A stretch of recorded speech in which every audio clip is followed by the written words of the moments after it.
So, what is up, guys? This is Rob. Welcome back to the channel, and we are doing another fun fellow YouTuber chat about some fun Zelda stuff today.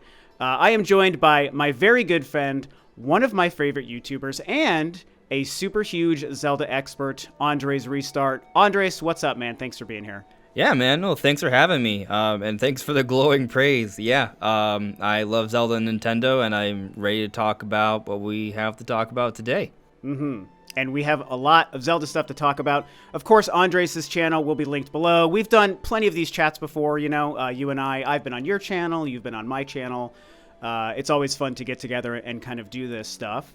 And like I said, and like everyone of you guys know, we are focusing on Tears of the Kingdom today because today, when you are watching this video, is November 12th, which, believe it or not, is the 6-month anniversary of Tears of the Kingdom. It has been half of 1 year since that game came out. It's Nintendo's biggest game of the year. We're all expecting Game of the Year award nominations and wins, possibly, and all sorts of good stuff. It's a game that had a lot of hype and momentum behind it. It's been selling like crazy. The reviews were off the charts. But also, as I'm sure many of us know, there is a bit of some discourse that exists around the game. And Andres, as you and I were talking before we started recording here, you know, we kind of touched on how it feels like that honeymoon period that a lot of us feel with a big game or a big movie or something. I think it feels like that honeymoon period kind of hit the internet quicker than maybe it did with Breath of the Wild, where it only took a few weeks or a month or so for some people to start maybe feeling a little bit less excited about the game as opposed to when it first launched and we were all enraptured by it. So what we're going to do today, Andres and I, we're just going to kind of spend some time here talking about our feelings on the game. We are two fans of the game, so I'm going to put that out, you know, right here near the beginning, just so we know. We are going to try to be objective and cover some of the things that some folks feel less happy about when it comes to the game. But we are two big fans of the game.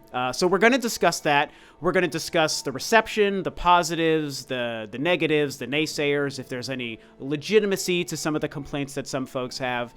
And again, you know, Andres, having you here, you're a huge Zelda fan, a huge Zelda expert. I would say even more so than myself, especially when it comes to the lore, which is also why Andres' videos are fantastic and you guys should watch them if you're not already familiar with his channel.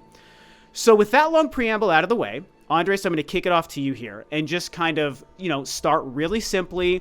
It's been 6 months. You and I have both completed the game many, many months ago. So just immediate gut reaction thoughts. When you think about Tears of the Kingdom, how do you feel about it? All right, so 6 months out after having played the game, you know, it's definitely something that I'm going to be kind of going back and forth on over the years. And I think it's going to be very similar to how I went back and forth on Breath of the Wild for years. And, you know, I said this before in a few different videos and shows, but, you know, like I wasn't sure if I should call Breath of the Wild my favorite game of all time because I always kind of held Ocarina of Time in that spot. And Ocarina of Time has always kind of held like such a big part of like, it's had a big part in my heart and my mind, just kind of like what is like my favorite game. But then as we approached the release for Tears of the Kingdom, and I did one last final playthrough of Breath of the Wild, that last final playthrough, I was just kind of realizing just how much fun I was having with Breath of the Wild, with the lore, the gameplay, the world, exploring it all, that I decided to commit and make the decision in my heart, in my mind, in my soul, that Breath of the Wild is my favorite game of all time. Putting Ocarina of Time at number 2, or somewhere in that conversation, right? And so now I have Tears of the Kingdom, and I've played the game, and I've enjoyed the game. Yeah, the ending completely blew me away. There were so many amazing things about the game. And so where I stand on it now, I think I have to wait a few years, maybe before the next big Zelda game comes out, before I come to a decision on where it stands in the pantheon of gaming greats or where I rank it as a Zelda game. But what I can say confidently is that it's a fantastic game. And it's definitely a very, very good game and one of the greatest games Nintendo has made. Gotcha. Great thoughts. I actually really liked learning, because I don't think that I knew this about your personal tastes, that prior to Breath of the Wild and Tears of the Kingdom kind of Switch era, that Ocarina of Time was your favorite Zelda game. which, while it's not my personal Yeah. favorite, I do appreciate that because, you and I being a smidge older than I think a lot of folks out there, we were just privileged enough to kind of live through the incredible, like, monumental shift in gaming and even in the Zelda franchise that Ocarina of Time was. So that was a really fun time. And so I don't know. I guess I just didn't know that was the game that you held in the higher regard. I think that's very cool. Yeah. Yeah, my first gaming memory is Super Nintendo. Like, I remember my dad playing TMNT, but the first gaming system that I actually had like extensive memories of that I played that, well, I guess I could call my own, was Nintendo 64. Mm-hmm. And I remember my parents got me Ocarina of Time for my birthday, and that was like, I remember just kind of seeing the game. It was like I was in the living room. It was already nighttime. And so, when it's dark, right, and it's only the TV that's on, it's the only light source. Oh, yeah. The color of the game, that's the glow of the room, right? Mm-hmm. So that opening scene or start screen where it's at night and you hear the piano and you see Epona riding along. Oh, the title screen. That kind of blue night glow, yeah. It's just so cool. That moment was just like, it's ingrained in me. Like it's etched itself into like a part of who I am. So not calling my favorite game of all time was a big thing for me when I decided Breath of the Wild was that. But of course, all these things are subjective, right? There's a lot of other games that hold a special place in my heart. Resident Evil 4, Metroid Prime 4, Soul Calibur 2. I just mentioned a lot of GameCube games. I guess, they're pretty fantastic. Yeah. And Mario Galaxy is pretty good as well. But yeah, there's some spectacular games. But, in terms of coming back to Tears of the Kingdom, though, it's tough to rank it so soon. I think it's one of those games that we kind of have to look at years afterwards. Like, when we want to have an understanding of a historical perspective, you need the more time, the better, to really kind of assess it across everything else. And from that perspective, you could argue that it still hasn't been enough time after Breath of the Wild. But still, I think Tears of the Kingdom is a very good game. And I'm just not sure how good it is yet, because it's not like I don't have issues with it. But I think my main issue with Tears of the Kingdom is just that I wish there was maybe more that was yet to be discovered, if that makes any sense, because it's a sequel, right? It takes place in the same world. So I guess one part of the game that I kind of feel like I enjoyed more with Breath of the Wild is that there was maybe a greater sense of discovery because of just how new it was. But on the flip side, Tears of the Kingdom has done so many things right. Like, I feel like there's even more variety with the music. There are even more characters to kind of learn and enjoy. They got the boss fights right, and that was a big thing that I kind of feel they missed with Breath of the Wild. And even despite the issue with the boss fights, I still call it my favorite game ever. But they did the boss fights right in Tears of the Kingdom. I thought they actually had a much more interesting and engaging story this time around. I felt they made a lot of improvements. That's funny because it's funny you say that because that's obviously a bit of a hot take when it comes to the story. But I get where you're coming from. Yeah. Well, the thing is, I'm glad we're kind of already talking about this because I love the story of Tears of the Kingdom, but I'm not saying it's without fault. I mean, they retold the tale of the imprisoning war 5 times. Like, they only need to tell me once. Like, there's definitely room for improvement. But when I compare the overall story of Tears of the Kingdom to the overall story of Breath of the Wild, there's a lot more in Tears of the Kingdom. That introduction is one of the best introductions in games, I feel. Like, this, how Link and Zelda are exploring underground like that. When I had heard something about that, like with the leaks before the game came out, and I couldn't believe like that would be how they would start the game. And I think it's an amazing beginning. And I loved how what they did this time. Yes, there are still the memories, just like in Breath of the Wild, but this time the memories have to do with a kind of a story that's like that we're learning on the fly, right? It's not just about the past. We don't know what happened in the past necessarily, right? So it's like it's still, even though it's technically in the past, so they call it a memory, it's new for us. You know what I mean? Like, we knew that the memories in Breath of the Wild were going to end in tragedy. We weren't quite sure how the memories of Zelda were going to end. So it was still kind of like a new story, and it kind of helped for Princess Zelda to feel involved throughout the story as opposed to just this goal at the end like in Breath of the Wild. And it wasn't just the memories, though, because as Link explores the world, you know, the current time, and you go to the different regions, and you do the dungeons, and you talk to the characters, there's another kind of quest that's taking place at the same time, Yes. and you're learning more about the story, too. So it's kind of like there's two storylines that are, depending on how you play the game, that are progressing at the same time, which I felt made the story more interesting. And by the end of it, I mean, everything that final lead up with, let's just say, without... Is this a spoiler-free discussion, or is this a spoiler-heavy discussion? I hadn't even thought about that till you asked that question. Right. All right. Let's Avoid let's spoilers. Avoid spoilers to a bit of a degree, even though we're probably mostly in safe territory. But go ahead. Everything related to the 5th dungeon. Well, when you say 5th, I mean, I guess here's the thing. I think I know which one you're calling the 5th, but the one you're probably calling, is it silly to do this spoiler-free? Maybe we should just not.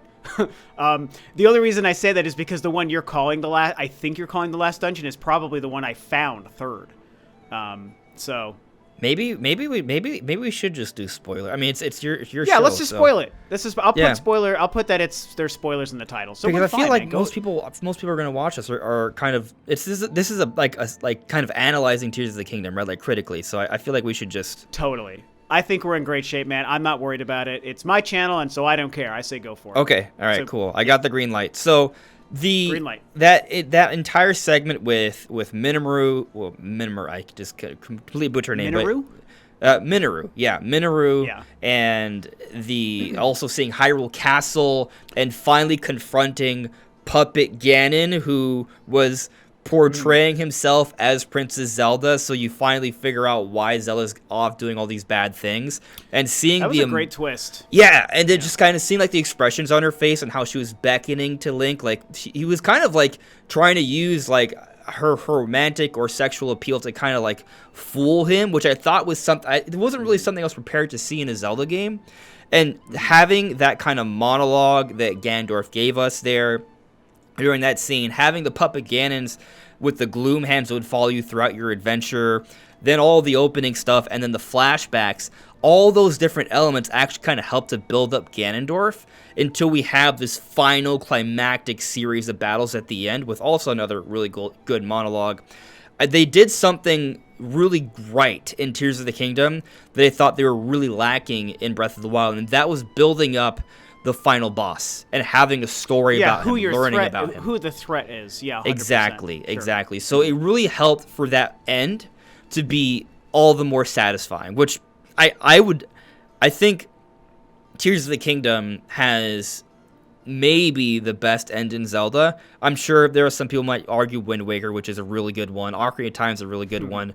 But I would say Tears of the Kingdom has at least a much better end than Breath of the Wild. It's incredible with the dragon. I mean, it's such a cool moment. And then when you catch Zelda, like there's really so much that they did that I really enjoyed, even though maybe there's a few repeated plot beats and some arguable plot holes. A lot of people don't feel that they did the lore justice in Tears of the Kingdom, but that's a whole other slippery slope, so I don't know how far you want to go into that one.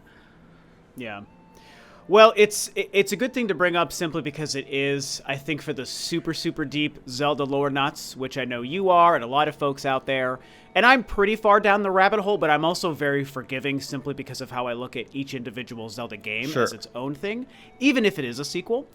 So we'll see where we go with that. I'll kind of try to fast track myself and bring us back a little bit to, because I also love that we kind of just jumped into the story discussion first, because I think there's a few elements of the game that we want to kind of hit, and the story was one of them, so we might as well just make that the first. But to kind of bring it back just a smidge and kind of reiterate my general thoughts on the game, it is that I absolutely do love the game. I think it's a great sequel to Breath of the Wild. Some of the points you brought up I agree with, and have also made my own video or two about it, and I think it's more how we are comparing Tears of the Kingdom to Breath of the Wild, right? It's one of the few times in the Zelda franchise's, almost 40-year history that they've done a direct sequel. I think as far as we know, you've got Ocarina and Majora's Mask, you've got a Link to the Past and A Link Between Worlds, and then you've got Breath of the Wild and Tears of the Kingdom. And I know some people make a case with Phantom Hourglass being a sequel to Wind Waker, which it, technically is, so that one is kind of it is what it is. But in general, by and large, it's just not what Nintendo does with Zelda.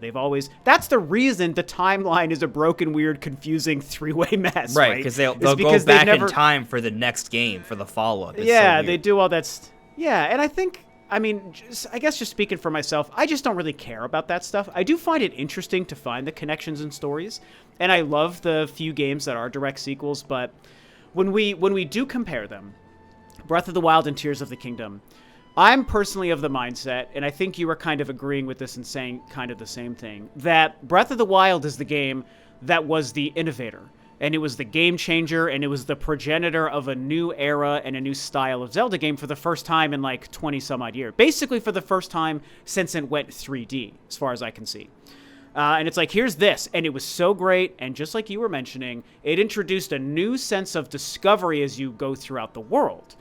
And so It was way more impactful. It was longer lasting. The excitement and the thrill of it all lasted longer for just, I think, all of us in the gaming space. Tears of the Kingdom, to me, obviously lacked that impact. I think the sense of discovery, while incredible and probably even better on paper, I think feels less good simply because, something we'll get to later, the fact that they reused the same map. And I also think that it didn't bring enough of the new that Breath of the Wild did. So it does, in my opinion, pretty much everything better than Breath of the Wild. It just, again, if you were to look on paper and just write out the checks and balances, I just think it evolved what the innovator was. But the innovator is the innovator, and so you just classified them differently. And so that's why, for me, I can notice that difference. But when I just think back on Tears of the Kingdom 6 months later, I gave myself, I think it was almost 1 month to the day, give or take, I can't remember, that I finally chose to beat it. I had to push myself to beat it because I was just making it last forever. And so by the time I finally beat it, now 5 months ago, I look back on it. I've only turned it on a handful of times to kind of keep playing since I've beaten it. I've put in maybe 3 hours of additional play after I rolled credits. Okay. But when I think about it as a completed game, from the exciting first day to the day I finished it, I think it's fantastic. I even probably do think, and this is a rarity for me with because I very much like to let my nostalgia color my opinions. Some people have a recency bias. Other people have a nostalgia bias, right? I am absolutely, and I am admittedly a nostalgia bias guy. Mario 64 is better than most other Mario games to me because I experienced it when it was new. But by a 2023 lens, it's definitely not the best playing Mario game. That's kind of how I feel about Ocarina of Time. Exactly. And I think a lot of people feel that way. But then there are other folks who every time they play or watch the newest thing, that's their favorite because it's the most modern at the time it releases. I think I'm both. There's no writer. I'm both nostalgia and recent bias. That's fair. I think we both anyone can go in any direction, probably. I know I am heavily a nostalgia bias guy, and I don't mind that. But I do think that with these two games, and maybe it's because there's only 6 years apart, and maybe it's because they both released on the same console, whatever the reason, this is one of those times where I think I am still resting on thinking Tears of the Kingdom is the game I prefer, even though I know Breath of the Wild had a bigger impact. And so, anyway, that whole part out of the way, that's why I stand by loving the game. I loved the introduction of the sky, even though there are some issues I have there. I am one of the people who's a big fan of the depths, and I liked the story, just like you were describing. So to give my elevator pitch on my opinion of the story, there is no doubt, as many people online have discussed ad nauseum, that there are plot holes. And as we know, I think I mentioned this on a video too, Age of Calamity definitely makes it a little bit goofier and messier as well. If you look at it as a 3-game story, it's boy, this thing is all over the place. And I look at it as the kind of trap you are going to write yourself in if you're dealing with time travel. And these whole 3 games, including Age of Calamity, it's all time travel-y based, and it's all memories based and flashback based, right? And Tears of the Kingdom took that to the next level by having the Master Sword travel back in time and having Zelda travel back in time.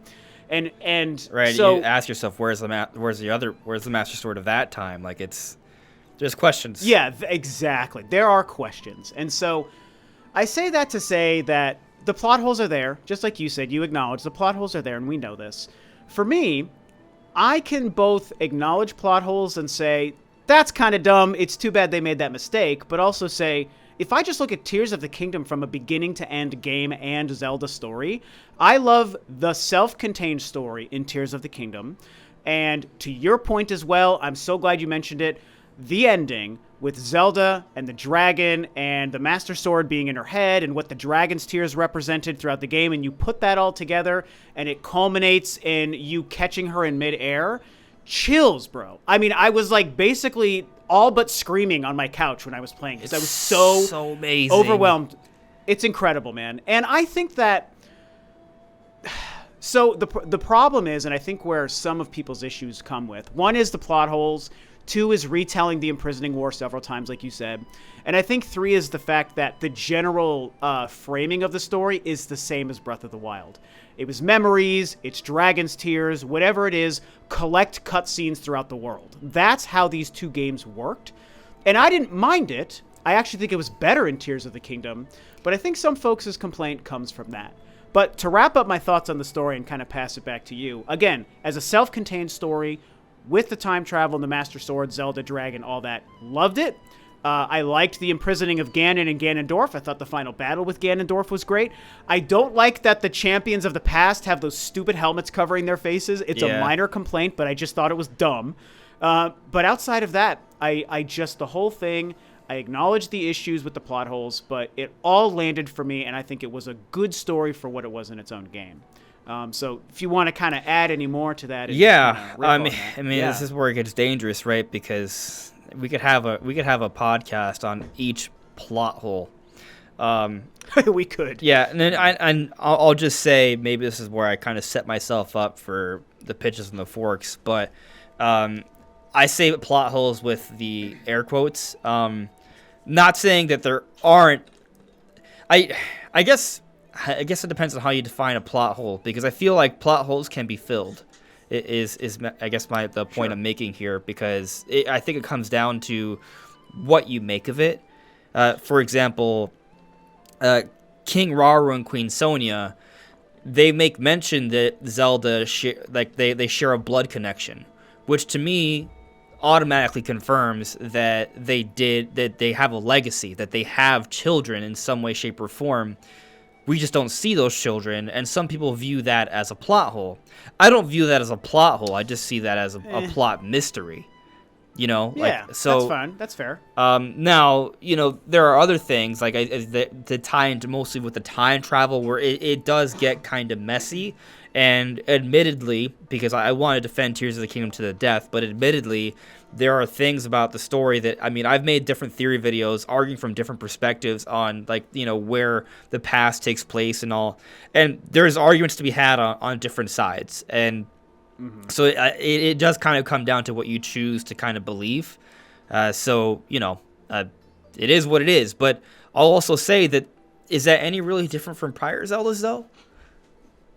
See, not really, man. I think that's a great question, and I think that it's something people, again, have forgotten to remind themselves about the messiness and incompleteness of the general Zelda storytelling anyway. So it's kind of in line with what the series normally does, and we all love Zelda regardless, right? Yeah. So I'm just agreeing with you. It's exactly in line. Yeah, and it's interesting, right? And maybe this kind of takes us in a slightly different direction, but something I've been kind of thinking, because I have pretty much nothing but praise for Tears of the Kingdom, but something I've noticed, and this goes to Breath of the Wild and all Zelda games, but when we talk about them, it feels like a lot of the conversation, and not saying about me specifically or you specifically, but just as a whole, it feels like when we talk about these games, we talk more about our criticisms than our praises. Like, I bet that if we were to actually count, if we were to watch every single major podcast about Zelda, and you were to record the time of that's just focused on criticizing the game as opposed to praising the game, there would be a lot more watch time hours on criticizing the game across the internet. And even though, we'll start a conversation of, oh, it's a great game, but this sucks, this needs to be better, this needs to be better, they could have done this differently. Like, that seems to kind of dominate the conversation most of the time with Zelda games. And I think a lot of that has to do with the fact that we hold the series to such a high esteem that we expect great things, right? Yeah. And I think this also ties into what some people may refer to as the Zelda cycle, right? A Zelda game comes out, initially it has a lot of excitement, but as that honeymoon phase dies out, as you mentioned earlier, people start to attack it more and more, and the negativity kind of really starts to dominate the overall conversation about a game. And then years later, people start to look out upon it more fondly. They start to see it from a different perspective, and it kind of has this renaissance where it's appreciated again. This has happened for the Wind Waker. It's happened for Twilight Princess. It's happened for Skyward Sword. Skyward Sword is a big one. Yes. Skyward Sword, big time. Yeah. Yes. And so Breath of the Wild, it may be one of the few games that kind of just bypasses the Zelda cycle because it was just such a huge departure from the Zelda series. It was so innovative. It brought in such a large audience. But it feels like Tears of the Kingdom is definitely falling in line with most other Zelda games where it's a part of that Zelda cycle where it's getting criticized a lot. A lot of people are not looking upon it so fondly as they thought they might. But I have a feeling 4 or 5 years from now, we'll be like, you know what? This game, it was pretty damn good. I agree. It's going to happen around the time the next Zelda game is probably coming out, if you really think about the timeline. And I definitely do agree with you, and I think that the point you made about how people focus on the negatives, that's just kind of like the human nature experience. It's what I like to call the Yelp effect, where people only go to Yelp or Google reviews for like a business or a service if they have something bad to say. Right. No one has a great experience and says, I need to share this with people, or whatever it is, even if it's just talking about a movie or a video game or something. Typically, you're gonna think of the things that bother you, and that's what you become more vocal about. And so I do agree with you on the cycle, and I ultimately think Zelda Tears of the Kingdom is going to rest in the positive, and I also think that in a couple of years, like you said, the pendulum will eventually swing back the other way. Also, the game has sold 20 million copies in just a couple of months, so it's not like the game isn't a big hit and a critical darling, right? I think most people just kind of know it is great. It's those real deep fans who just have some of these problems that really focus on the story, but not entirely on the story. So here's the thing, for the sake of time, as much as I want to keep going in on the story stuff, I want to move on to the next part of it. I think we covered enough. We sure did. Yeah. There are other things I actually wanted to bring up, and I'm actually stopping myself from doing it, so we can move on to another topic. But moving away from the story, I'll ask you, how do you feel about the choice to have made us return to the same general Hyrule map that we played in Breath of the Wild, and B, how do you feel about the changes they did to it? The sky and the depths is part of it, and I do want to focus on that, but just bigger picture, we go back to the same Hyrule. How do you feel about all of that choice? Did you like it? Did you dislike it? Yeah. Honestly, I think the biggest issue I have with the game is the sense of familiarity. And what's interesting is that kind of leading up to release, there were interviews, there were discussions, and arguments that I made on my own videos that this sense of familiarity would actually be a strong point. And in some ways, I think you could say that, right? Because there's just a sheer amount of content in this game. It's a huge, huge game. And I think they were able to accomplish that because they used Breath of the Wild as a base. But, I do find myself kind of feeling that not as much... I don't want to explore the world of Tears of the Kingdom as much as I want to explore the world in Breath of the Wild. And I think that's a really important difference. And again, maybe my opinion will change a few years down the road, right? Because Breath of the Wild is so fresh. Maybe I'll revisit Tears of the Kingdom a couple of years down the road and I'll change my mind. But currently, as things stand now, given that the focus of these games is adventure, this sense of familiarity, it kind of has me going through things more quickly. And when you combine that with these new mechanics, like being able to craft all these vehicles and being able to fly and shoot around, it speeds up your movement throughout the world. So, and maybe in part of that's intentional because they recognize that we were going to be going through this a second time. A lot of us, they made it so we could progress more quickly, so we wouldn't walk around every blade of grass and really analyze every nook and cranny to find anything possible. And so that, I guess that's what I'm kind of trying to explain here, is that I just find myself zooming throughout the map of Tears of the Kingdom, leading up until I finally got to the final boss. Like, I still put in like maybe 100 hours into the game by the time I got to the end, which is a lot. Sure. And yeah. I've come back to it. I'm still playing the game now. I don't play it every day, but every week or two I might play, and get a couple shrines. I play for an hour or two. And now I'm starting to slow down and start to appreciate more details, and I'm finding some secret areas. But there is a lot that feels similar. And maybe, I guess, it goes back to what I said earlier, Breath of the Wild just felt so fresh and new that I was more inspired to kind of continue to look and explore. And I'm not as inspired this time, even though there's technically more content and more variety with the world. Gotcha. Really good points, and I think that how being in a familiar place affects your interest and motivation to explore is a really, really good point. I'm definitely somebody who is myself also kind of 50-50 on this, but the 50% of me that isn't bothered by it is a pretty strong 50%. In the sense that, okay, that's good to know. And I think that the reason it's that way for me is because, they did a couple of things to change up a familiar world. They added the sky, which we're going to talk about. They added the depths, which we're going to talk about. And they did, as we all know, still do some pretty significant general changes to the larger map.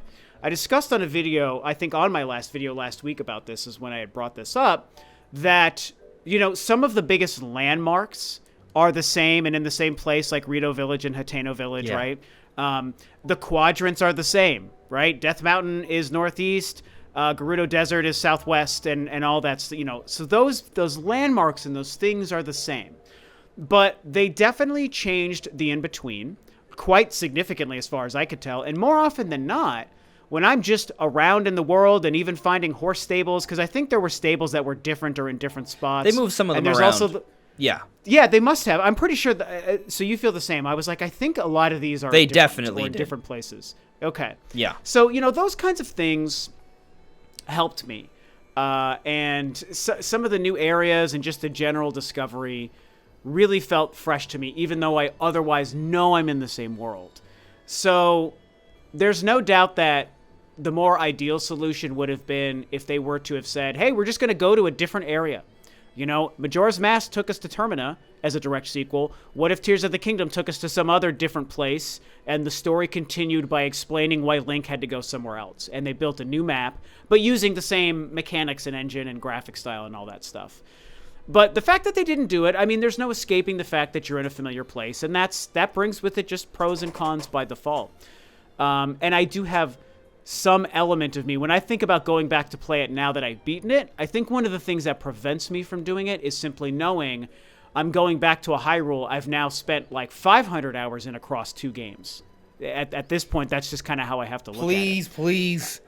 Tears of the Kingdom does not need a direct sequel. Unless it's it doesn't. DLC. I agree. But even then. Well, and that's, I agree with you. And I think that's part of what impacts the way we view that choice is we're so used to every Zelda game changing it up that when we got a game that didn't change it up, I think people as Zelda fans forgot what it's like to revisit the same place. And I'm currently playing through Spider-Man 2 right now, which is an incredible game. And it's in a modified, larger, but still the same New York City from the prior 2 Spider-Man games. And how does that make you feel about it? Well, it works really well in that game. Okay. It really does, because you're playing as 2 different Spider-Men. They made some gameplay changes, just like they did with Tears of the Kingdom.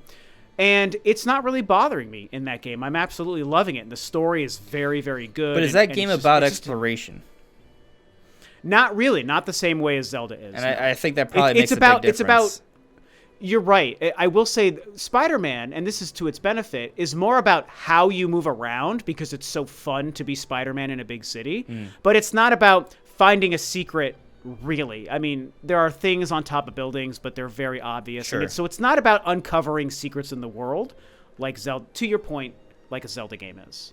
Yeah. Just for the record, I'm not saying So- I think Spider-Man is better than Zelda. It's just, Yeah, maybe no, I know. less I know people what are you mean. complaining about Spider-Man 2 feeling too samey compared to Zelda, it samey, seems yeah. like.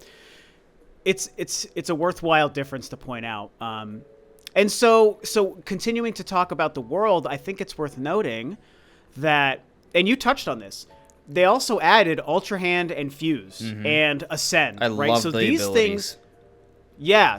So talk about how you felt about it, good and bad, how it changed your navigation of the world.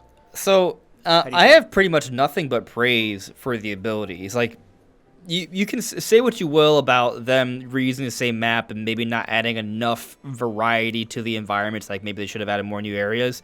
But what they did with the mechanics, I don't think enough can be said about what they accomplished with Tears of the Kingdom. And I'm going to go a little bit beyond just the 4 abilities, but the 4 abilities as well. Like, just being able to shoot yourself up through terrain. And Awesome. Ascend is just insane. Being able to craft items on the fly, make all sorts of different things that can interact with the environment in unique ways with Ultra Hand, that's insane. The fuse mechanic is kind of like, an alternative version of that. And then recall, being able to reverse time of particular objects, that's insane. It's time travel, Yeah. but for a particular object. Like, Yeah. these are some mind-bending abilities, and you can mix and match them in this world that's already layered with advanced weather and physics systems. Like, it's crazy. And then when you take all that into consideration on top of the enemy AI and being able to go into enemy encampments and have NPCs join you into an actual battle and other characters as well, like the sages, all that happening at the same time, it's insane what they were able to accomplish in Tears of the Kingdom. Never mind the fact that you're coming from the sky straight down to the surface, straight down to the depths, and it's all seamless. Yeah. From a technical perspective, what they were able to accomplish here, I almost want to say it's more impressive than what they did for Breath of the Wild. But in terms of like that freshness, that's kind of, like what we experience like subjectively as a gamer is different than what they're like, objectively accomplishing from a technical perspective. Like maybe like what they did to make this all run is an incredible thing, but maybe it's not. It still has to be fun, right? Right, it still has to be make a fun, difference. and I Yeah. guess the overall impression that some people have is that it's not as fun for Breath. And of course, I mean, I think we're only speaking for the vocal minority here because Tears of the Kingdom has done really well. Like you mentioned, it's like almost sold 20 million, and it's a great start. We don't know how well it's going to sell for the next few years to come. It might pass Breath of the Wild at someday. We can't say that for certain or not yet. And I think that the point is that it's still going to sell something fairly close to it, and that's a lot of people. That's a lot of people. So it's still a really, really good game. And I don't want to say that it's for sure worse than Breath of the Wild. I mean, as you said earlier, you could argue that it's kind of objectively better. Like, if you just play Tears of the Kingdom first, you probably like it more than Breath of the Wild. But anyway, to get back to the point, because I know we're supposed to talk about the abilities. Like, overall, I'm just floored with what you can do. There's a lot that you can do, but I think maybe it becomes more fun when you're more of the creative type, because then you start to experiment and try out different things. And I've had a few friends that are maybe not so creative that just kind of use them to the bare minimum extent to get by. One day I spent hours just building a house out of lava inside of a shrine. Like, that was my day. Ah, so you are a builder. Okay, you're one of the builders. I'm a whatever suits me in the moment thing, and In the moment. whatever piques my curiosity. Who knows what I'll do next? I mean, there was another time, I think I live streamed this. I built a SkyTrain. Actually, I failed to build a SkyTrain, and then after live stream, I built a SkyTrain where I could just carry around Koroks across the entire expanse of Hyrule. That's amazing. It's fun. And it's a great testament to what they created and included in this game. And You're definitely right that from a technical achievement, what they did achieve with this game across the board from all the new abilities is remarkably impressive. And I think even if it was on a different, more powerful console, technically it still would have been a great achievement. Oh, yeah. You know, if the graphics matched what a PS5 was capable of. So when you add on to that it's something they did on the Nintendo Switch of all things, it's amazing. And I think it's pretty clear to me that they sacrificed building an entire new map to make it easier for them to improve the foundation of Breath of the Wild by adding the depths, the sky, and these physics-based abilities. So to me, I kind of look at it as a trade-off. Okay, we stayed in the same Hyrule so they could make these huge changes to the general foundation. And when you really stack up those changes, a whole sky map, it's not huge, but there's a lot of sky stuff and sky islands. There's a whole map below, and there's crafting, and there's Ultra Hand, and there's all that stuff. It actually is a pretty worthy trade. Yeah. And the what now? The caves. Oh, the caves, yeah. I actually didn't spend too much time in the caves, but you're right. That was a whole nother thing that they added to it. So for me, I mean, I also, you know, as a huge fan of the game, I definitely took all the abilities away as a positive. I'm somebody I'm not the creative type. I'm not into Mario Maker. I'm not into Minecraft. I understand the appeal to those kinds of games, but I'm not the kind of person who likes to make my gameplay. I appreciate that some games are designed to provide the player the tools to make their own gameplay, and that's great. I see the value in it. But for me, I don't want to do it. Just like I don't want to go to a burger joint and make my own burger with the ingredients you give me. Just give me the completed burger. That's my thought, you know? Yeah. Same with my video games. However, the brilliance to me of Ultra Hand is even though it's included in this huge game so that the player can spend as much time building lava houses or making robots and whatever else people want to do, they also brilliantly allowed me as a non-creative player the ability to, because I'm somebody who likes to just discover. I want to walk, I want to see a secret, I want to go up into the sky and look around and see what I can find. And if there's a place I want to get to that I don't know how to get to, or a problem I'm trying to solve, then Ultra Hand lets me find anything that's in my vicinity and start making stuff to just solve the problem that's right in front of me. And that's what I loved about it. It worked so well for that, lest we mention how well it worked in the shrines. That's the main reason the shrines, to me, are way better in this game than they were in Breath of the Wild, solely, in my opinion, because of Ultra Hand. And they were built with Ultra Hand in mind. And I think we can tell why, because you and I could walk into the same shrine and each walk away with a different solution to that shrine. Yeah. Because of how well they included Ultra Hand. So Fuse is something where near the end, I started to find out how to use it in a way that I liked. Overall, I didn't find it as game-changing as I wanted it to be or hoped. And I didn't also find it to be a true repair mechanic or a replacement for the weapon degradation like I think they wanted us to believe. I don't know how you feel about that, but I don't really think it worked that way. But it was still certainly cool, and I definitely used and relied on it quite a bit. Ascend is the other thing I loved a lot. You know, it was really Ultra Hand and Ascend were the big game changers for me, and so they absolutely made the world and the game more fun. Yeah. Yeah. Ascend, yeah, it's great. No, I think they all make the game more fun. I mean, I see what you mean with Fuse. With that one, I think it comes down to your play style. For me, I mean, I didn't have too much issue with the weapon degradation in Breath of the Wild, so them adding See, I Fuse, did. I'm one of, just so you know, I'm one of those guys. That game is still a 10 out of 10 to me, but I really didn't like it. So maybe Fuse is not a big enough Band-Aid for you. No, it wasn't big enough. Yeah, but it was fun. Like, it had its value. I don't want to totally dismiss it. It just didn't fix the problem I thought it was going to fix. I personally loved that you could fight a Lionel and use its horn to make a sword. Like, I loved that. And I ultimately found that I was getting more parts than I was losing weapons. So I was still able, I think maybe that's where Fuse is kind of like a decent Band-Aid for the problem. But of course, I'm coming from the perspective of someone who wasn't really bothered by the initial system they had. Just because ratio-wise, you're going to find yourself having more weapons than the weapons you're losing if you are using Fuse consistently. And maybe some people don't really like having to use Fuse consistently, because I can see how that can get a little repetitive, a little annoying. But for me, I enjoyed it.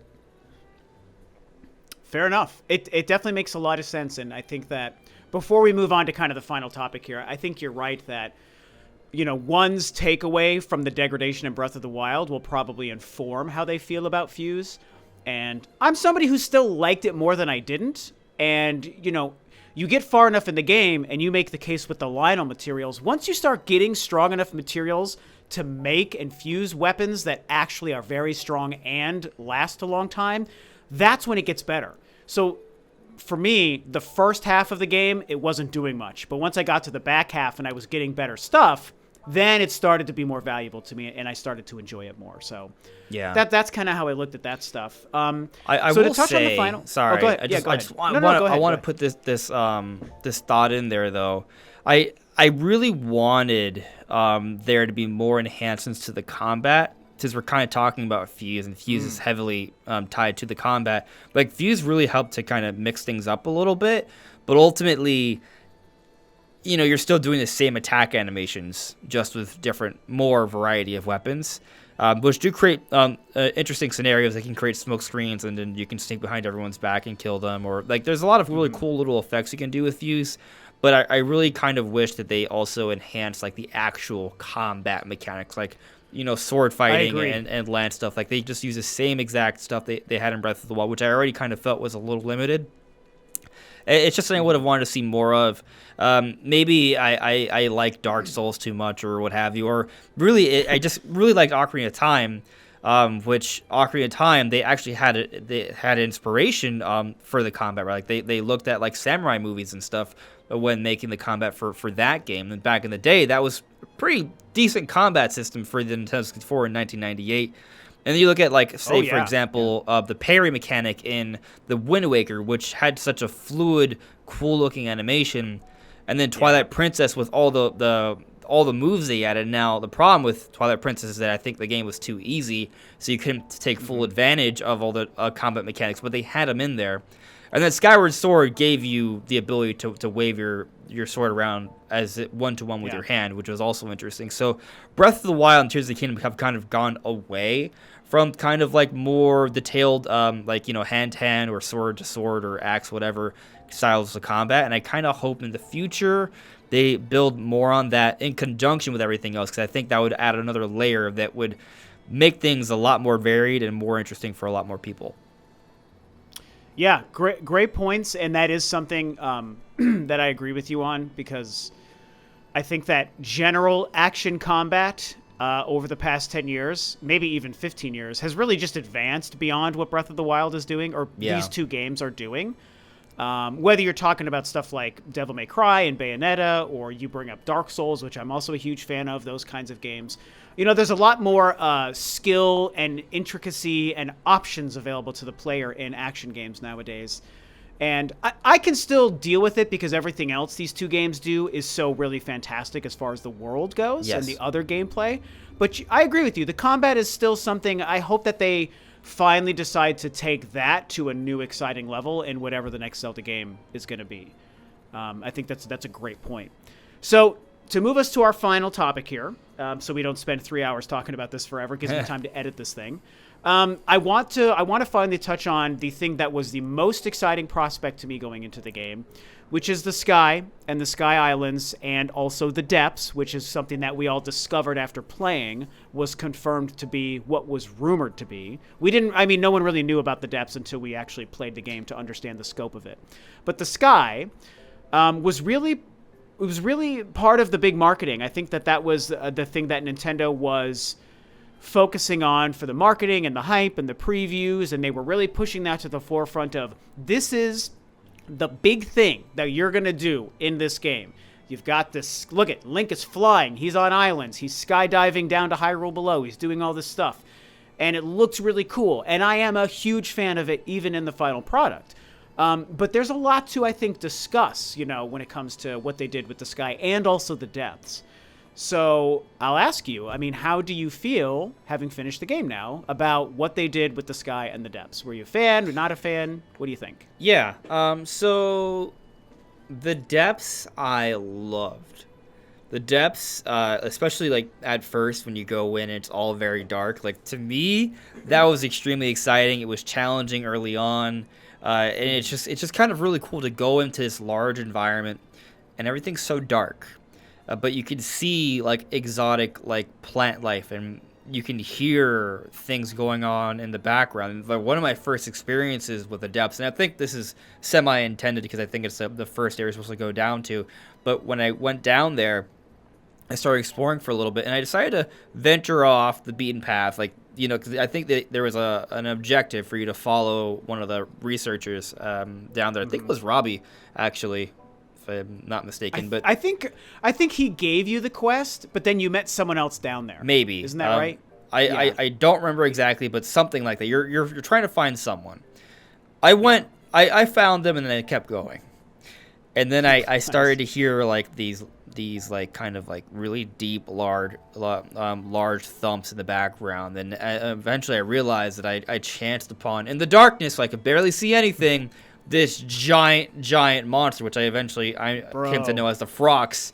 And that was like such an amazing experience. It's one of the things I was hoping to get in Tears of the Kingdom, was running into some unknown giant boss monster, and that was one of the best ways possible. It was one of my best experiences of the game.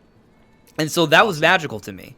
But I also understand that with the depths, for a lot of people, it was very, very spooky, very creepy. A lot of people just opted to not even do that part of the game because of how scary it was, or at least wait till way later. For me, it was like, no, I'm going all in immediately. I'm going straight into the darkness head first. Nice. And so that was awesome. The skies, I enjoy them. I really love, they did something about the lighting effects in this game. Like whenever you're up there and the sun is setting or rising, it's just beautiful. Like they did something special with that. And I love flying around. Like you could argue there aren't that many sky islands, and I mean, it's a thought that I had as well. But there is still a lot of space because all the air there still exists, and you can literally fly in this game. That is not an exaggeration. You can create flying crafts, and you can spend a very large amount of time up there depending on how creative you are and what sort of solutions you come up with. And so that's really fun. There's a lot of things you could do there. I've multiple times I've made ventures to the very top of the skybox in this game, and it's neat to do that and just to see the entire map. Like that's fun to do. But do I wish there was more to the Sky Islands? Yes, I wish there were more Sky Islands. I wish there were more Sky Islands that had different themes to them. I don't want it all to be just yellow trees. I wanted to kind of find some unique environments out there. I wanted to find maybe a civilization out there that wasn't just in ruins. So, you know, I always want more, right? And I think the same could be said for the depths. Like after a certain point, the depths did feel maybe a little repetitive, but as I continue to explore the depths, while there was a lot of similarity, there are some really cool stuff hidden down there that you just have to kind of keep exploring for. And I think the same can be said for the caves, the surface, and the skies. Well, you play for the first few hours, and it's all really exciting. And after a certain point, you start to realize a lot of it's very similar. And maybe that's where a lot of people get to. It is a bit repetitive. Yeah. But well, I think it might also be both repetitive and also, not to interrupt you too much, but just to say, some people's issues might be the repetitiveness, and you do have to navigate going in the dark and creating your own light as you go. So there's an extra step you have to take to navigate it, so maybe that's something else that turned people off. It's interesting you bring that up. I'll get back to the point I was going to make earlier, but so like in the skies, you have to be worried about your battery life and how high you can go. So you have to worry about gravity and energy, right? But in the dark, you have to worry about being able to survive the gloom, be able to climb up, and just not being able to see. I liked those elements. To me, it just made me think more. Like I appreciated that they added these elements. It just made the adventuring more challenging, and I actually want more of that. I thought they made some great decisions there. Personally, I loved feeling like a spelunker. Like that was just cool, fun, and exciting. But the point I wanted to make earlier, it's a quick one. I kind of already said it. But it's just that while there may be a lot of environments that feel very samey, if you continue to explore, you will find some interesting surprises, some interesting areas. They do exist, but they are hidden. And you have to be willing to look all over to find them. That is such a great point, and I know that's true. Funnily enough, my biggest kind of surprise discovery in the depths actually was whatever that temple is, that dungeon. I can't remember what it's called, but that was something. That's why what is it? Shadow or something? Spirit temple. Maybe that. It might be the Spirit Temple. It's the Minoru one, right? It's the Yeah. one we talked about where Yeah. you get Minoru. And so that was one that I'm sure that there's probably at some point an actual quest that gives you the marking to go find in the depths this actual tech, because you need it to beat the game. And I stumbled upon it. I think it was my second or third one. I just found it by accident. And I kept going. I was like, I think this is like a temple. Oh, there's like, oh, here's Minoru. Like, what's going on? And the whole thing unfolded, and I had a new Sage Spirit with me when I finished it. I was like, whoa, this is like, I had no idea this was even in the game. It was a huge surprise to me. So that's a great example of that. And it's also a great example of how the game can be played out of order. Which is I mean, cool. I'm even somebody who got the Master Sword before I think the game wants you to, after getting all the Dragon's Tears.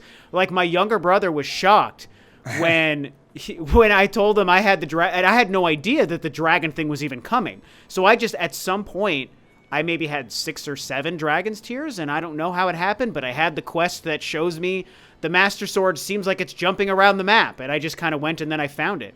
So I did that and discovered the Zelda thing before I even finished all of the tiers. So anyway, that's a whole different part of the conversation. The game is designed for you to play it in kind of unique orders. And you know what's interesting about this, right? I kind of love that, you know, like I feel like for people that are watching this discussion, maybe early on, they're kind of thinking, yeah, they're just kind of like criticizing the game, as I said, most people tend to do, right? But now that we're kind of delving deeper, I think we're just kind of talking about things that really excite us about the game. Finding the good, yeah. Yeah, and what's interesting is that we're talking about these different elements and how things can be done out of order. I have a feeling that a few years down the road, we'll revisit this game. We'll have a different opinion on it. I kind of feel really strongly about that, especially now with what we're talking about. And also thinking about what the producer of the series, Aonuma, has said multiple times in different interviews, that he recommends we play his game more than once, because when we do, we'll have a different experience and we'll see it differently. And so I'm very curious on that. I haven't, you know, I'm waiting till I get all the shrines done and I do all the side quests. But I think at some point I will start anew, and I'm very curious how I'm going to feel about the game then.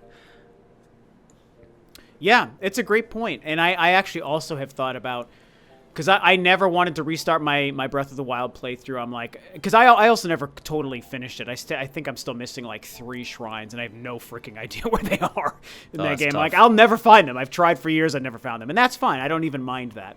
But I have this like personal connection to a game like that I've spent so much time in. And if I'm remembering right, you can't start a second file. You'd have to replace your existing one. And so it's like, I don't even want to restart it. If you get master mode, you can have a second file. Isn't that with the DLC? Yeah, with it, you have to have the DLC. Yeah.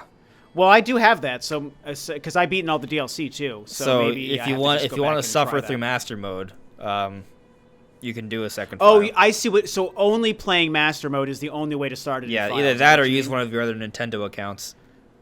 I don't want to do master. That kind of stuff is also new game pluses and things. It's just not for me. That's just my taste. So, anywho, the point is, when it comes to Tears of the Kingdom, ironically, I have thought maybe this is the game I do want to restart again for the exact reason you were mentioning and Aonuma has talked about. So, we'll see if I do that. But to get back to the topic and kind of finish off this last point and spend some time here, for me, when I think of the sky and the depths, I'll focus on the depths first, because I also love the depths. It is a debated thing. I know that there are some people out there who aren't really a big fan of it.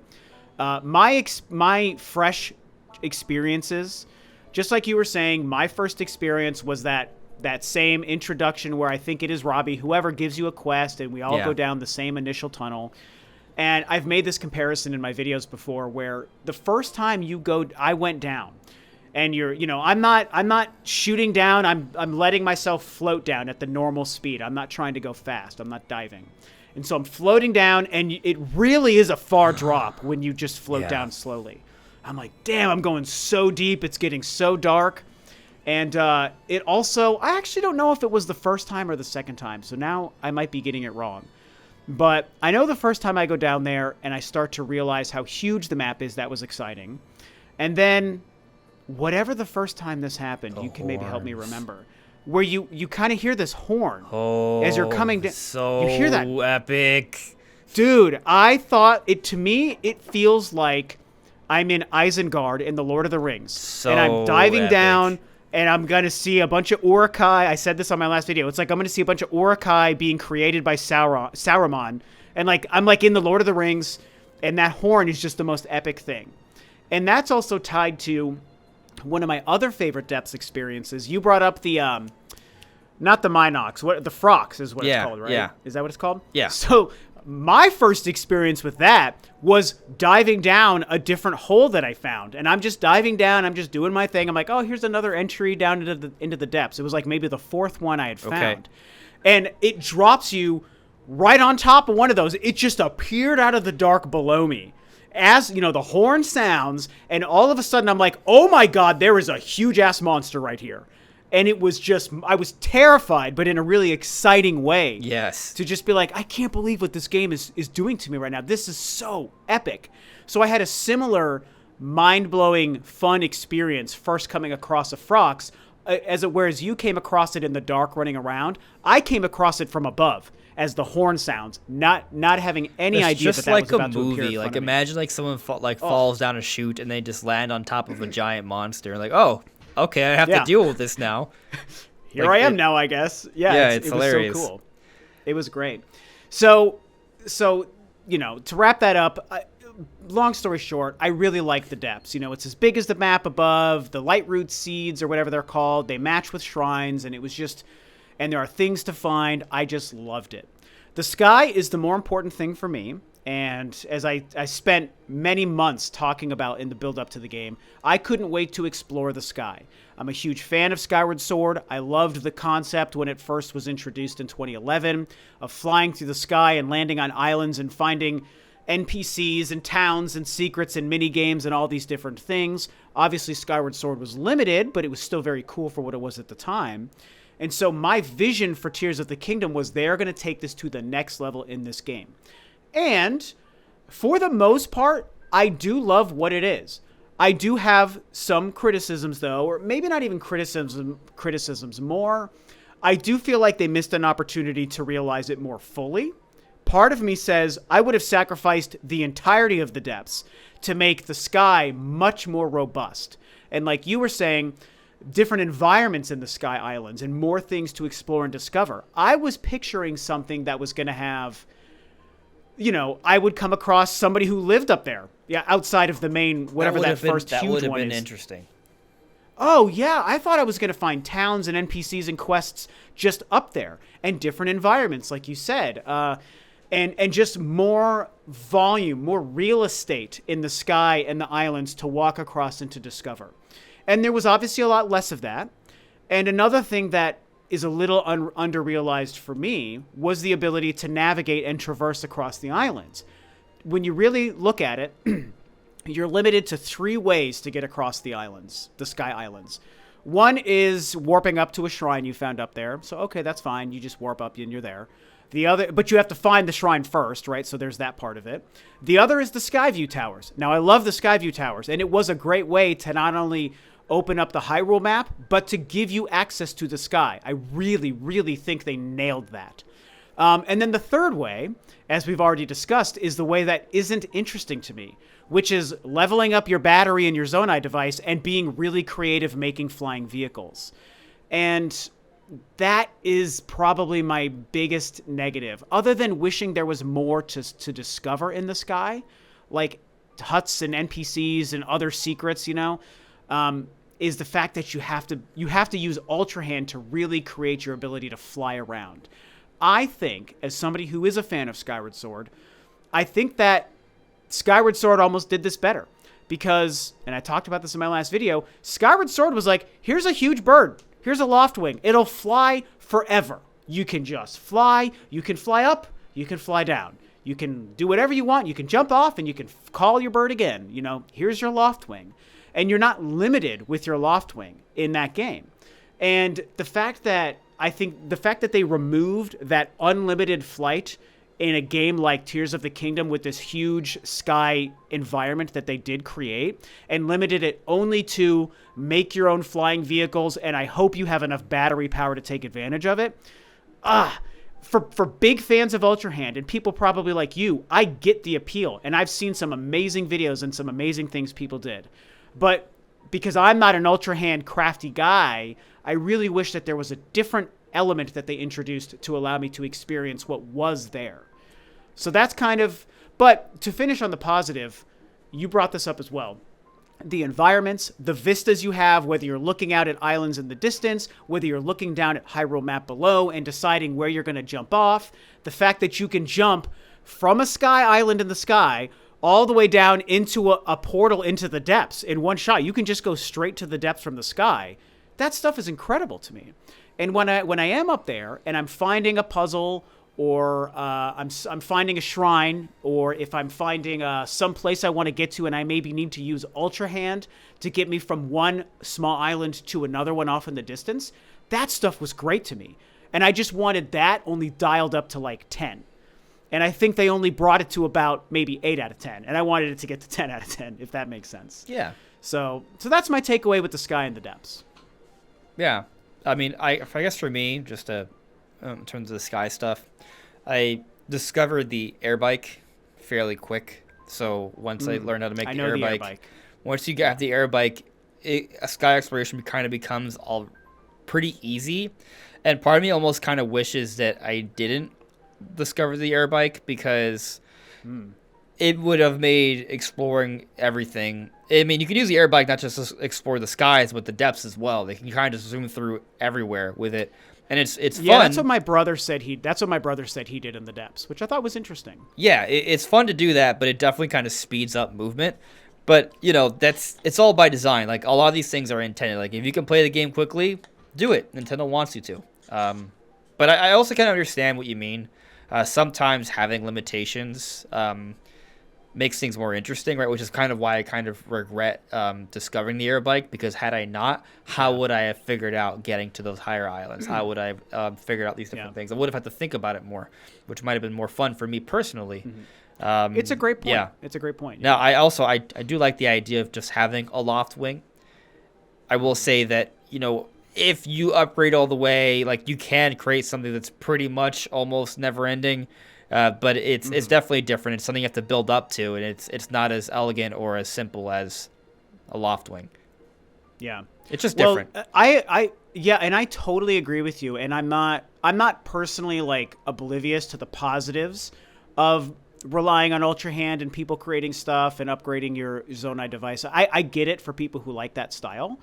And I think that the compromise I've come up with in my brain is just, what if there was some unlockable thing, whether it's a bird that you can fly, or whether it's a very specific created device you have unlimited access to at any time, that you eventually gain access to, like, part of the way through the game.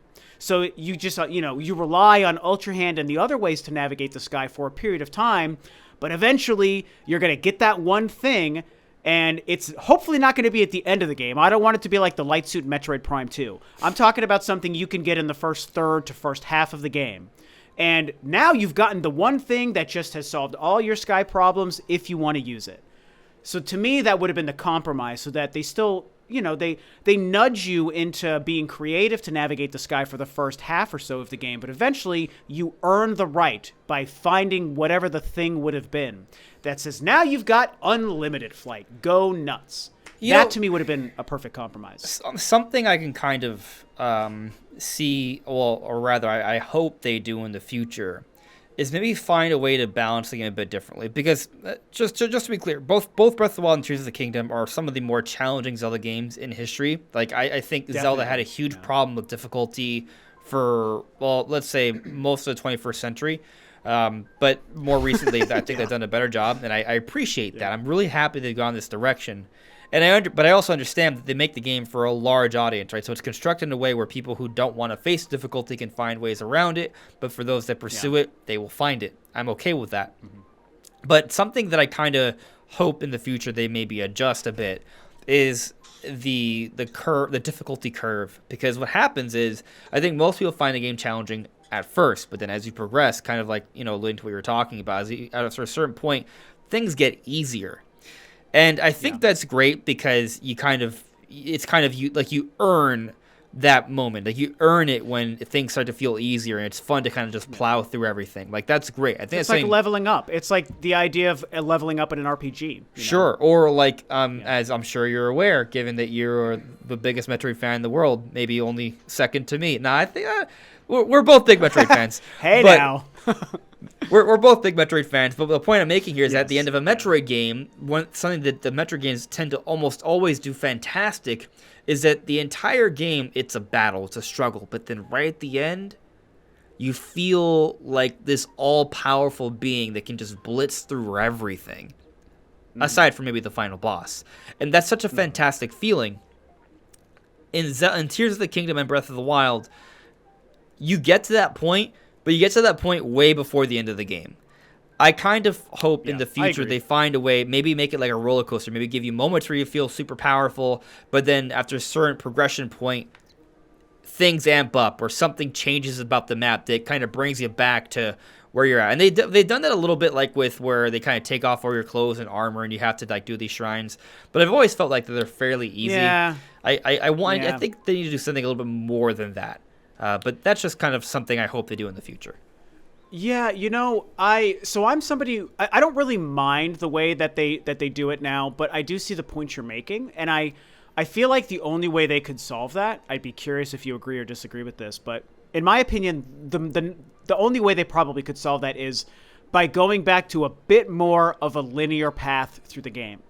I think when you make it as open and as huge and as option-filled as it is, it's probably, and I'm just guessing because I don't develop games, but it's probably harder to make that balance of a ramping difficulty, a scaling difficulty, when you can go anywhere at any time. And, Breath of the Wild is like, here, if you want to go from the starting point to the final boss, just do it. So the level of freedom that these two games afford you is a positive in almost every way, except for maybe that way. So if I picture them going back to, and I've said this before too, I think that there is a healthy secret sauce balance between old and new where they can make an open world Zelda game that still has a linear path through it.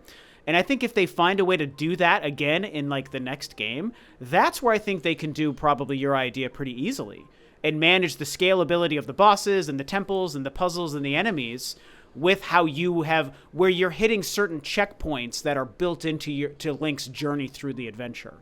Do you know what I'm saying? Yeah. I like the word you used where you said it's harder, not impossible.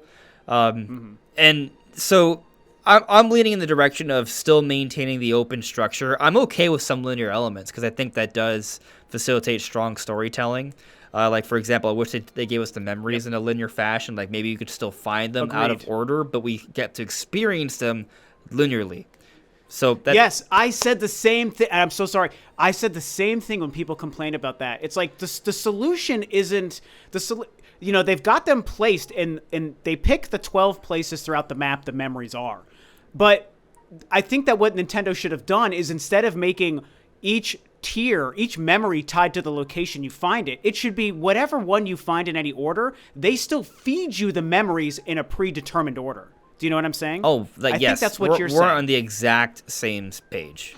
Exactly. Yeah, they should have done that. Yeah, I mean, I did appreciate that once you get like the first set, I guess the first 12, that you unlock one final one. So there was some level of linearity there.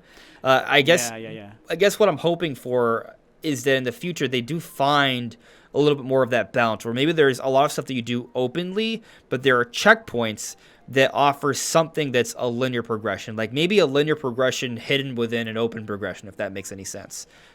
Yeah, and that to me is that kind of balance I'm talking about, because I'm with you. The open world thing and the freedom element is awesome in these two games, and I don't want that to go away.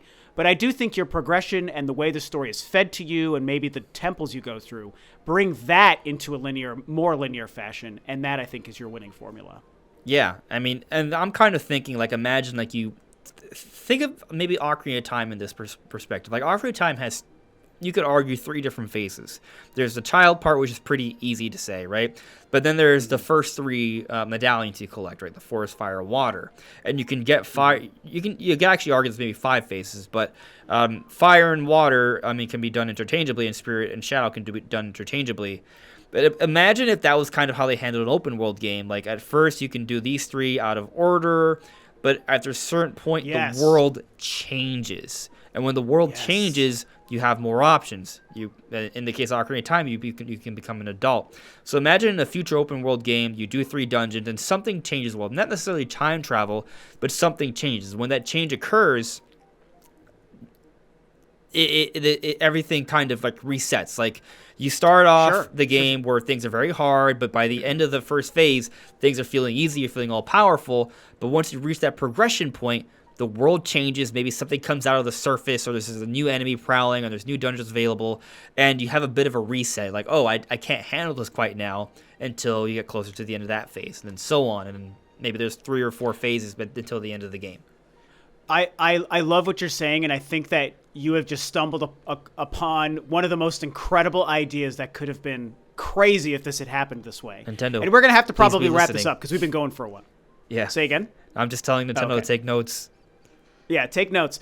So imagine, now even though we got 2 great games out of it, imagine if Breath of the Wild and Tears of the Kingdom were actually one game. Yeah. Where the first half of the game is the Breath of the Wild and the Calamity Ganon piece, and then that change you're talking about, which in Ocarina is the time travel and all that. What if the second half of the game, you go forward in time or whatever, and the Sky Islands and the depths and the change to the, what did they call it? The upheaval. Yes. What if the upheaval happened halfway through one game?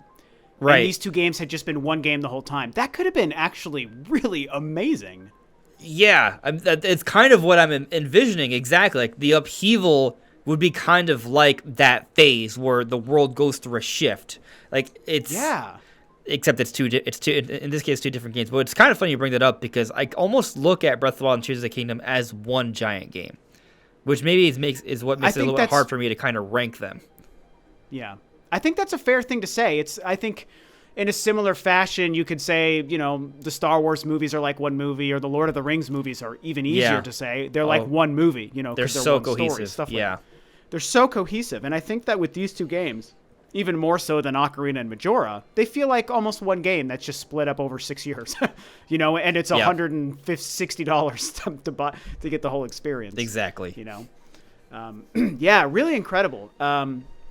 So I think that probably is a good filter kind of to the end because, as expected, I hope to make this 30 or 40 minutes, and this is probably like an hour long at this point. But there's so much to talk about, and it's so much fun. And we're definitely leaving stuff on the table. I think both you and I know that, but we can't make this forever. I mean, we could do a 10-hour podcast, but we could. That would be easier in a live setting and not a pre-recording setting the way we do it, at least for my channel.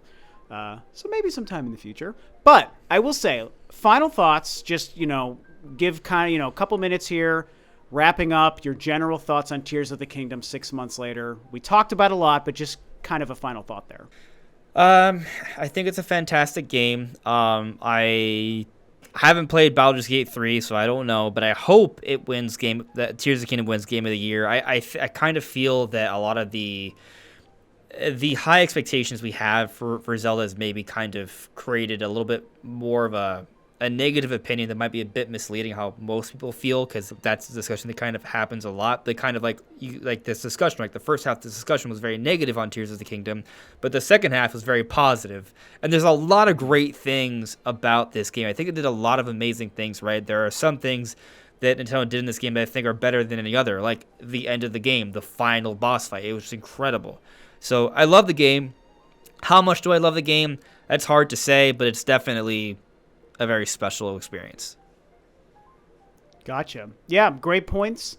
I feel like Tears of the Kingdom is a great game, and the debate on if it's a good and worthy sequel to Breath of the Wild or not, that's something people talk about. I myself understand why there is some trepidation for some folks, but for me, I think it is a worthy sequel. I love the additions. I see it as an evolution of the new formula that Breath of the Wild introduced. This game wasn't meant to be a game changer for the Zelda franchise. It was meant to be just what it is, a continuation and an evolution and a sequel. And I think that it achieved all those. Are there things to criticize? Of course, because it's not a perfect game. No such thing. Were there some...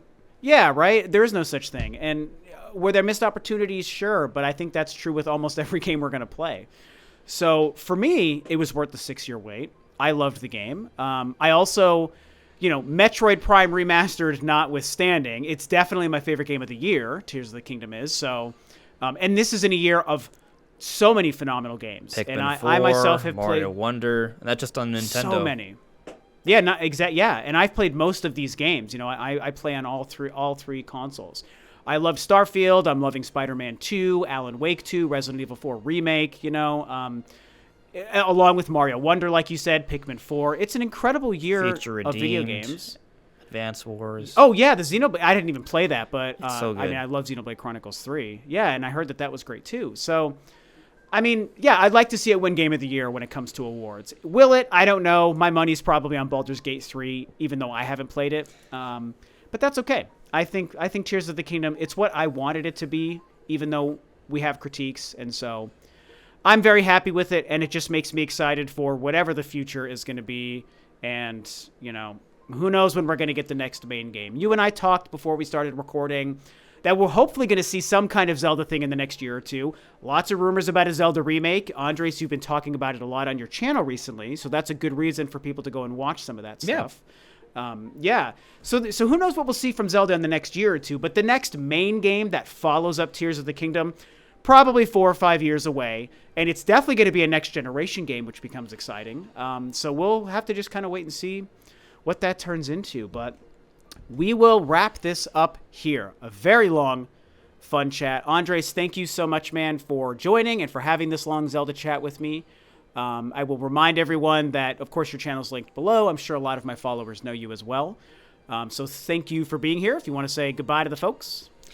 Goodbye. Thank you for listening to me. I'm AndresRestart, and I'll see you around. Yep. And thank you guys for tuning in, and I hope you enjoyed this. Talk about Zelda below. It's going to be a very interesting comment section for sure. Yeah. But I do appreciate everyone turning out. Thanks for coming, Andres, and I will see you guys next time.